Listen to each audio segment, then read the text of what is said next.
Question: have you ever tried to hold tighter in a relationship and that tighter grip made it slip away even faster? Yes, no, maybe so. Yoga calls this Aparigraha, non-grasping or non-attachment. And when you understand it, your relationships will never feel the same.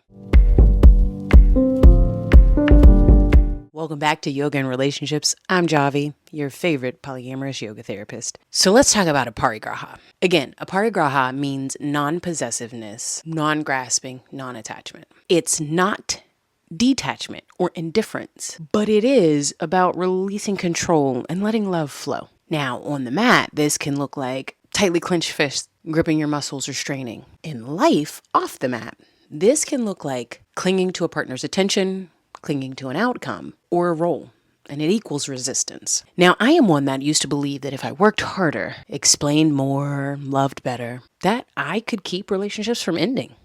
I could keep the people I love from leaving me. But gripping onto that only made me lose it even faster every single time. Yoga taught me that letting go creates space for both people to breathe. Now, let's talk about how this looks in relationships. Romantic relationships. This can look like loosening that grip on how someone should love you back. In my last relationship, I had resolved to the fact that the partner that I had couldn't love me in a particular way, and I was okay with the way that they loved me. They weren't necessarily okay with the way that they loved me, but I let go enough to allow them to love me in the ways that they wanted to love me, instead of forcing them to love me in the way that I wanted them to love me, because that would mean that I'd need to change them. And I wanted to let go of that. Now, in friendships, this can look like giving your friends space without starting to spiral into fear. Like, why haven't my friend called me back? Why aren't they inviting me to events?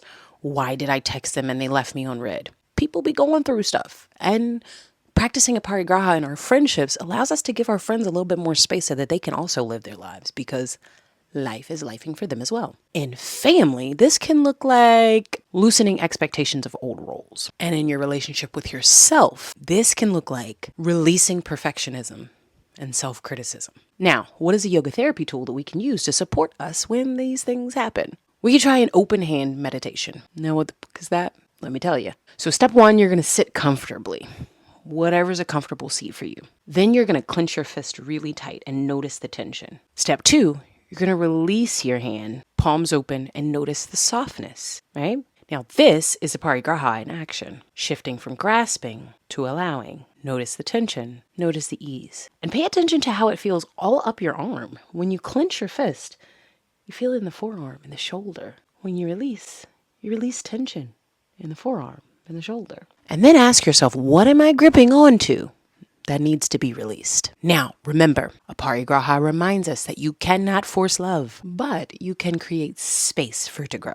Now, if this resonates, be sure to subscribe and join me weekly for more yoga and relationship tools. Until next time, my friends.